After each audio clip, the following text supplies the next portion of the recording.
Buenas noches y bienvenidos al Analizador TV en estos programas especiales que estamos llevando adelante donde tenemos el análisis exclusivo del doctor Julio Pueyrredón reflexionando sobre nuestra actualidad nacional y también con lo que tiene que ver en lo social. Así que te invito a que juntos ingresemos en este programa especial.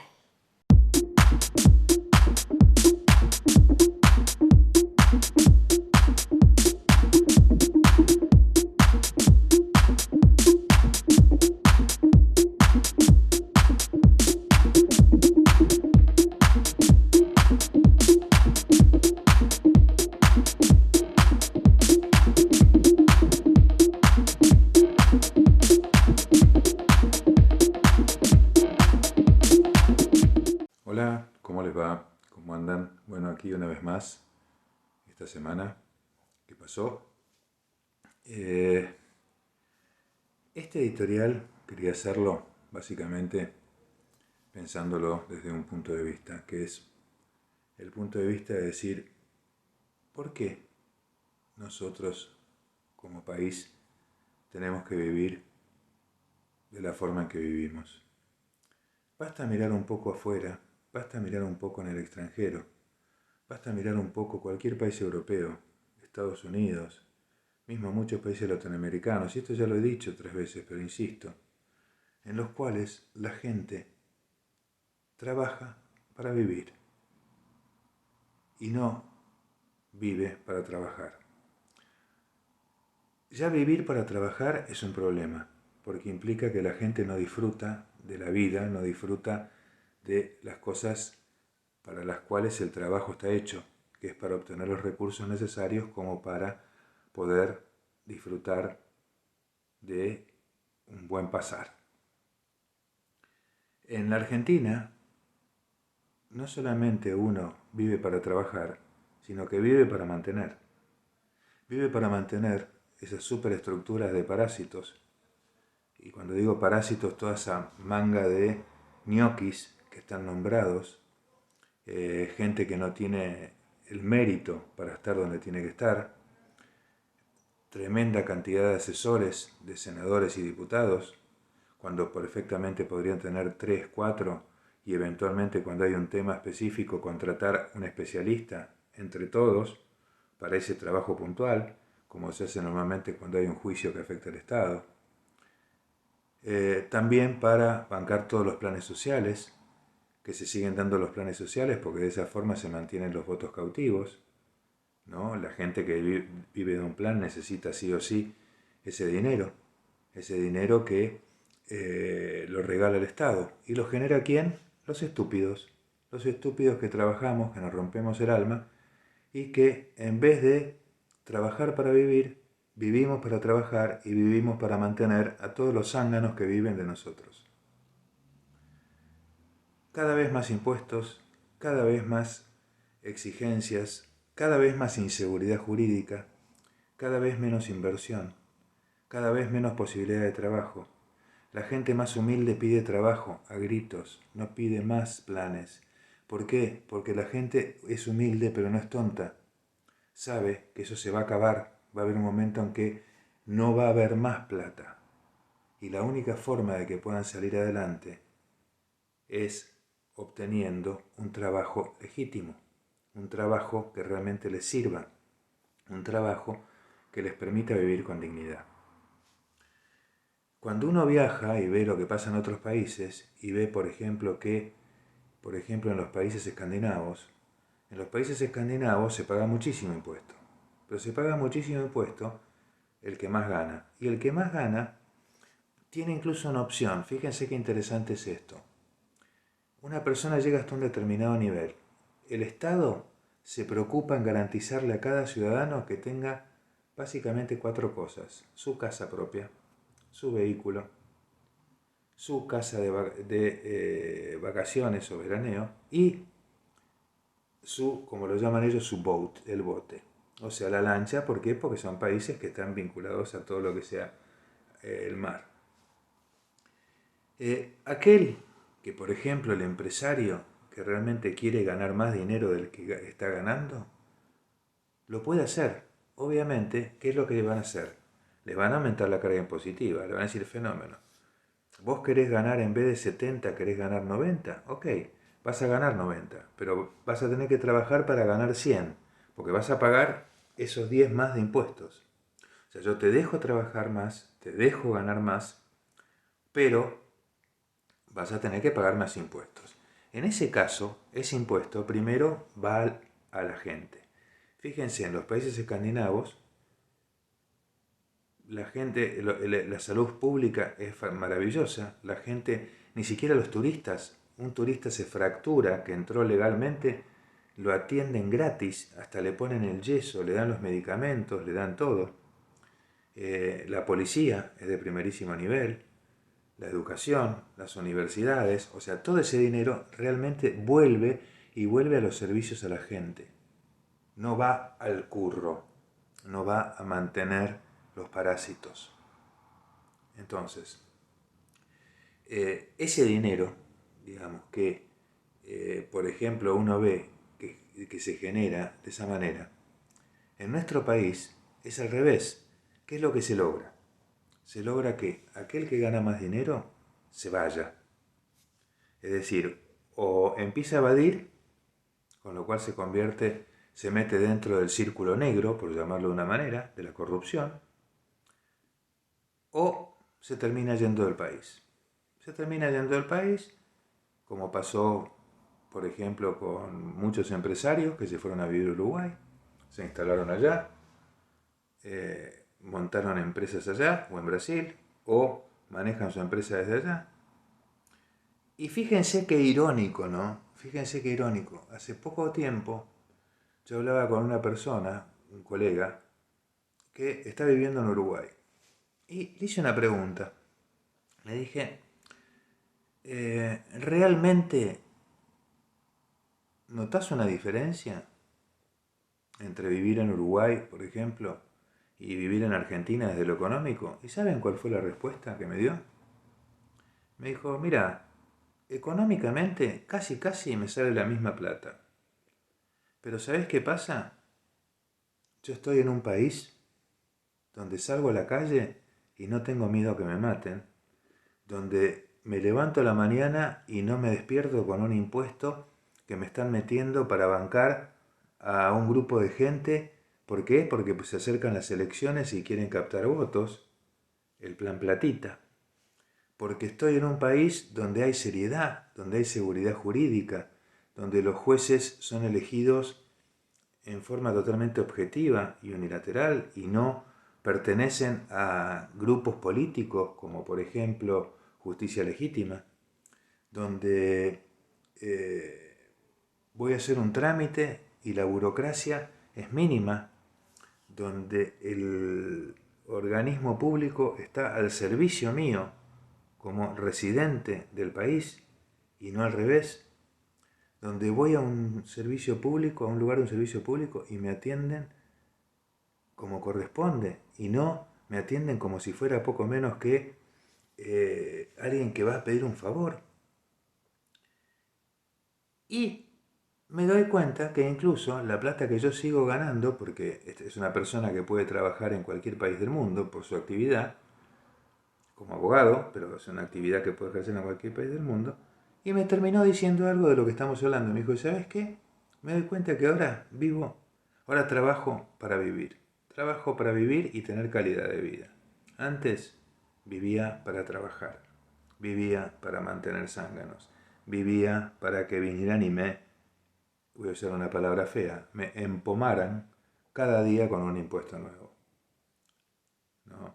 Y que encima ver las medidas que se toman que afectan a todo el mundo, afectan a la población, afectan a la gente más humilde, afectan a la gente, a la clase media, afectan. Me dice, acá no lo veo más, acá en Uruguay, a pesar de haber pasado incluso por varios gobiernos de tinte de centro izquierda, del Frente Amplio, siempre se respetó la libertad, siempre se respetó la seguridad jurídica, siempre se respetó aquellos elementos que para el país eran buenos. Fíjense qué irónico, ¿no?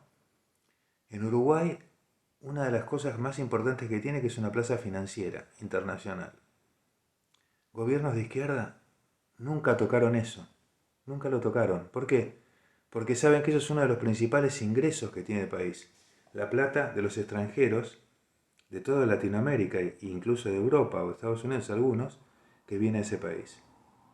Nosotros hacemos todo lo contrario. Viene un empresario y le hacemos la vida imposible. Pero eso ya lo charlaremos en algún momento. Entonces, ¿por qué no empezamos a tratar de cambiar todos el concepto partiendo de los políticos y partiendo de la gente? ¿Y por qué no podemos llegar a lograr un país en el cual uno trabaje para vivir bien, trabaje para vivir dignamente, y aquel que no tiene trabajo, que consiga ese trabajo para también poder trabajar para vivir?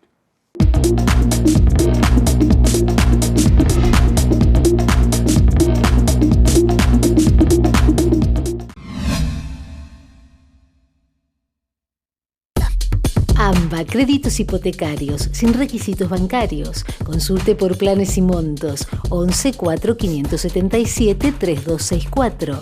prontahipoteca@gmail.com.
Bueno, en este bloque hay un tema que quiero más que nada hacer un análisis, apuntando directamente a realidades que realmente son duras.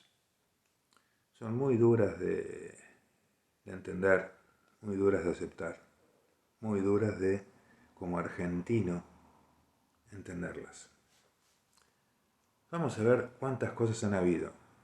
Primero, el tema ese del regalo de las tierras del ejército.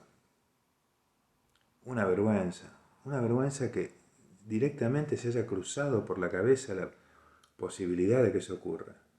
El presidente de la nación es el comandante en jefe de las Fuerzas Armadas. Tendría que haber sido el primero en salir a defender que eso no ocurra. El primero en haber bajado línea y decir, eso no puede ocurrir. ¿Por qué? Porque es parte de una de las instituciones más importantes, que es el ejército argentino. El país necesita tener sus Fuerzas Armadas. Necesita tener Fuerzas Armadas que estén equipadas, necesita tener Fuerzas Armadas que tengan calificación, que tengan entrenamiento, que tengan equipamiento, que tengan tecnología y que tengan su tierra y no que les saquen todo. No que les saquen hasta las posibilidades básicas de, por ejemplo, de tener los lugares de entrenamiento, lugares de, por ejemplo, los distintos regimientos de élite que tenemos que han sido reconocidos mundialmente, internacionalmente, y hay varios, desde los grupos de montaña, el grupo Geo, los Albatros, bueno, podría decir infinidad de grupos, que son grupos de élite reconocidos y aceptados a nivel mundial. Pero no, se los ataca. Si se los manda a hacer algo, por ejemplo, lo que pasa con Gendarmería, y hacen algo, se los critica. y se les quieren sacar las cosas. Y el comandante en jefe de las Fuerzas Armadas, que es el presidente de la Nación, en vez de tratar de cubrirlos y ayudarlos, no solamente no lo hace, sino que incluso no hace nada para evitarlo. Bueno, eso es una de las tantas cosas. Después, otra de las cosas tremendas que uno ve y dice, ¿a dónde van los recursos? ¿Cómo puede ser, por ejemplo, que en materia de educación hayan los problemas que uno ve diariamente, ¿no?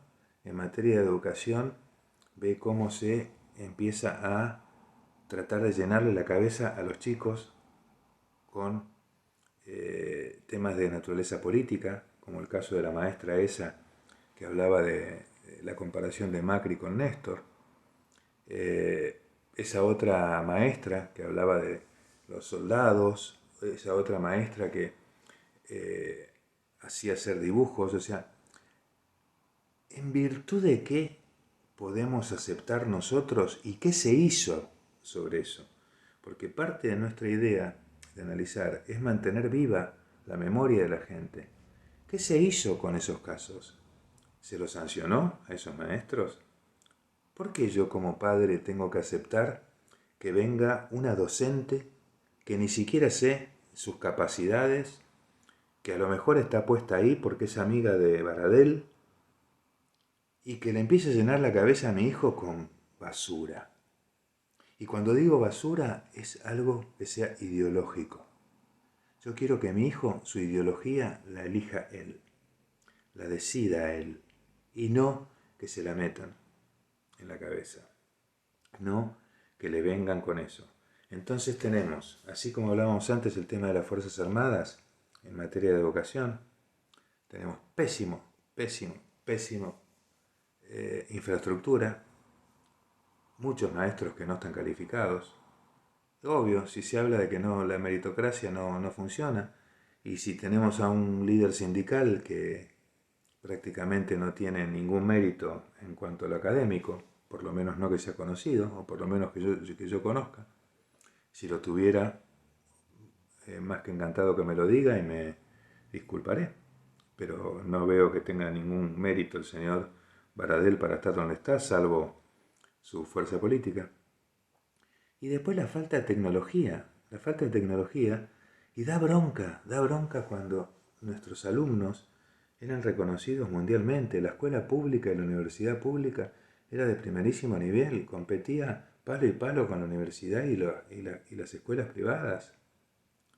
Hoy es deplorable, hoy hasta ni siquiera en algunas se llega a cumplir con la parte de la alimentación. Es realmente terrible. ¿Y qué se ha hecho? Nada, nada. Entonces yo llamo a la memoria. Acuérdense lo que pasó con esas maestras. Acuérdense con que esa maestra... A ver, ¿qué pasó con esa maestra? ¿Tuvo alguna sanción? Por más que dicen que la apartaron, ¿dónde está ahora? Sería bueno que se sepa, ¿no? Lo mismo con esa otra maestra que hablaba y le decía a los chicos sobre todo el tema de los soldados y de las desapariciones y todo ese tipo de cosas. Independientemente de la postura que esté enrolado cada uno puede estar enrolado en una postura o en otra. Yo tengo una postura, para mí es muy clara. Yo creo que lo que pasó con la subversión, y por eso creo que no se puede dar ningún tipo de adoctrinamiento.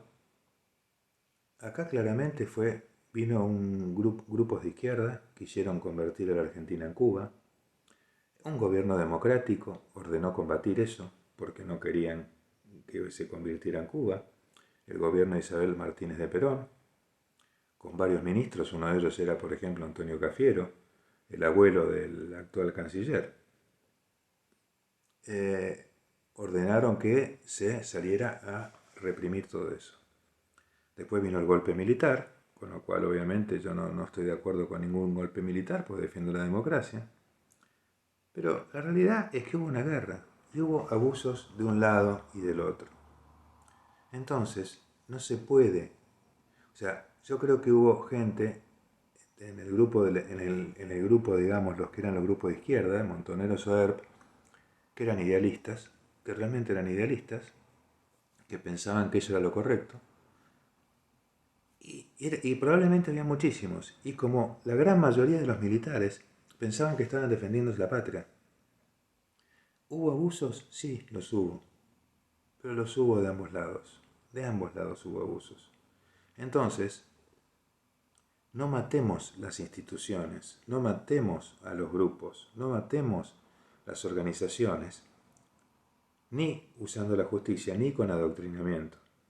Porque hayan habido abusos, esto como cuando hablamos de los jueces, la corrupción de algunos jueces o los jueces parciales. ¿Saben la cantidad de jueces que hay? La mayoría de los jueces son impolutos, son intachables. ¿Qué pasa? Hay un grupo que sí, que pueden ser corruptos. Y esos se lo pasa a ser los que salen en los diarios. Lo mismo pasó acá en la subversión. En la subversión hubo subversivos que lucharon para tratar de tomar el poder, pero hubo otros que lo hicieron para hacerse millonarios, cobrar rescates millonarios, irse y después volver con todo el dinero. Hubo militares que dieron la vida para evitar que eso pase, y lucharon y todo lo demás. Hubo militares que cometieron abusos. Estos han sido juzgados, pero han sido juzgados también otros. Los subversivos, en cambio, no. Entonces ahí aparece otro problema, que lo sumamos al adoctrinamiento, que es lo que llamamos la justicia tuerta, o lo que diría un tribunal de Nuremberg. Esto es un juicio para vencidos, no para vencedores.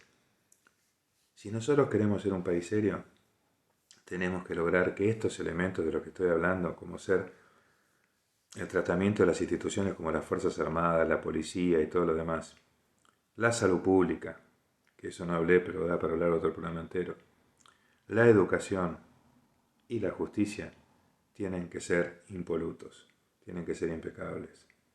No pueden estar afectados por ideologías. Las ideologías que cada uno las aprenda. La ideología que cada uno la desarrolle.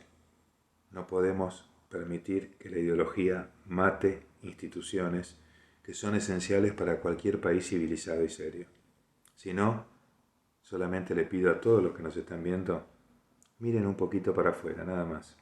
Y fíjense, los países europeos, los otros países sudamericanos, cómo están en materia de Fuerzas Armadas, en materia de policía, en materia de Poder Judicial, en materia de educación, en materia de salud, en materia de justicia. Y comparen. Está todo dicho.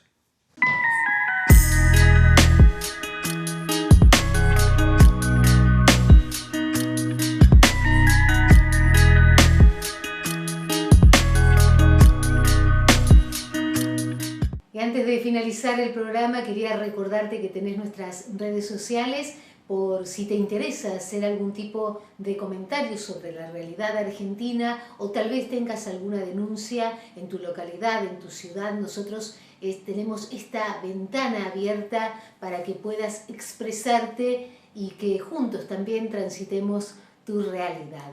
Gracias una vez más por habernos acompañado. La cita el próximo jueves 23 horas, ¿por dónde? Por la señal más federal como es Argentinísima Satelital. Hasta la próxima.